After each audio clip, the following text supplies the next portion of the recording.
যখন শুনলাম যে এটা সাকিব ভাইয়ের মুভি, এরপর সেকেন্ড টাইম আর ভাবি নাই যে করব কিনা করব না, এরপর ডিসিশন নিয়েছি যে করব। আচ্ছা, আরে বস, এবার শাকিব খানকে নিয়ে রীতিমতো বোমা ফাটালেন দরদের নতুন নায়িকা সাফা মারুয়া।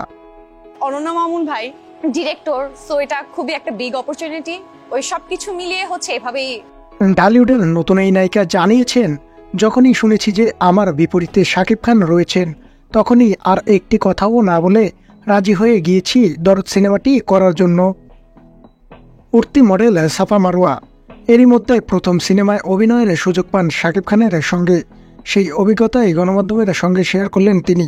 অনন্য মামুন পরিচালিত দরদ সিনেমায় প্রধান চরিত্রে অভিনয় করেছেন শাকিব খান ও বলিউডের সোনাল চৌহান।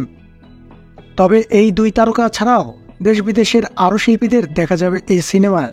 এই সিনেমায় নতুন হিসেবে কাজের সুযোগ হয় পুরান ঢাকার মেয়ে সাফার। তিনি জানান, নতুন এই সিনেমায় একজন ফ্যাশন মডেল হিসেবে দেখা যাবে তাকে। কিভাবে এই সিনেমায় যুক্ত হয়েছে এ বিষয়ে তিনি বলেন, একটি বিজ্ঞাপনের শুটিং সেটে ছিলেন তিনি।